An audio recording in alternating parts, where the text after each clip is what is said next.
Salut, c'est Dr Excel.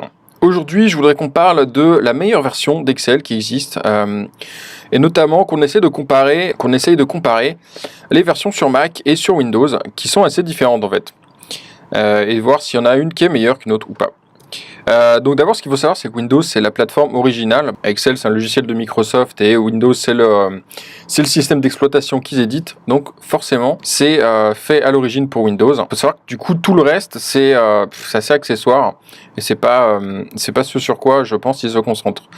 Donc typiquement, sur Mac, c'est pas aussi bien fait, c'est pas aussi performant, et je te parle même pas de Linux, mais je pense que si tu es sous Linux, t'as pas forcément envie d'utiliser des logiciels de Microsoft. Petit point pour savoir ce qui manque, je te dis qu'il est moins bien fait, mais qu'est-ce qui manque exactement sur les versions Mac de Excel? Quand je dis des fonctions manquantes, tout ce qui est formule, c'est les mêmes, ce qui est déjà un bon point. En revanche, tu as notamment des fonctions de pivot chart, en fait les graphiques croisés dynamiques, les graphiques issus de tableaux croisés dynamiques, sur lesquels tu n'as pas les mêmes fonctionnalités. Pareil, tout ce qui est fonctionnalités Power Pivot, qui sont pas disponibles sous Mac. Et tu as aussi certaines fonctionnalités de graphiques, donc même sans parler de graphiques croisés dynamiques, mais certaines possibilités de graphiques que tu ne peux pas créer sous Mac, notamment quand tu crées des tableaux de bord, certaines fonctionnalités auxquelles tu peux pas accéder, donc c'est un peu problématique de pas avoir ces fonctionnalités. Enfin, globalement, en fait, on peut dire qu'il n'y a pas vraiment de cohérence, si tu veux, sur les versions Mac. Notamment, tu as des régressions sur les fonctionnalités, certaines qui sont présentes sous Office Mac 2011, mais qui sont plus en 2016, alors tu sais pas où elles sont passées. Il n'y a pas vraiment de cohérence en fait sur ce qui est développé, donc c'est pas aussi fiable, tu vois. En VBA, tu as aussi des fonctions auxquelles tu peux pas accéder.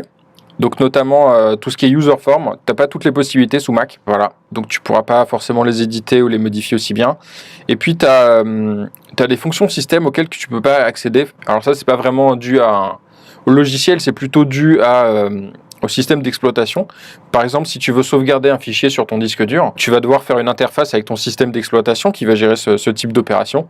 Et notamment, comme c'est pas le même système, c'est pas la même manière d'interagir. Donc si tu écris par exemple une macro qui va te sauvegarder un fichier automatiquement sur ton disque dur, si elle marche sur Windows, elle marchera pas forcément sur Mac, et inversement. C'est des manières différentes de procéder, et tu as beaucoup de fonctionnalités. Si tu fais une macro VA qui utilise des fonctionnalités du système d'exploitation, tu pourras pas la faire marcher de la même manière et d'ailleurs même souvent, si tu la fais sur Windows, elle pourra plus marcher sur Mac ensuite, parce que ce sera pas les mêmes instructions. Au final, quel est mon diagnostic final? C'est que forcément, si tu veux utiliser toutes les fonctionnalités d'Excel et de VBA, faut que tu travailles sous Windows, t'as pas trop le choix, sinon tu vas être bridé. Moi-même je le sais, parce que tu as dû remarquer, je fais la plupart de mes tutoriels sur une version Mac, parce que c'est ce que j'ai avec moi, dans lequel je peux pas forcément tout te montrer, parce que j'ai pas toutes les fonctionnalités. Ça tombe bien en fait, parce que la plupart des entreprises tournent sous Windows, donc du coup t'as pas forcément ce problème de version. Par contre, si tu as vraiment envie de faire appel à des fonctionnalités avancées,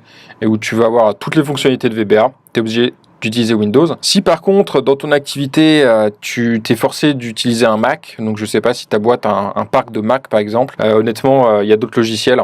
Donc tu peux très bien faire une utilisation basique sous Excel, ou bien sous n'importe quel autre tableur. Finalement, tu as Number sur Mac, tu as Google Sheet aussi qui est assez bien pour les trucs basiques.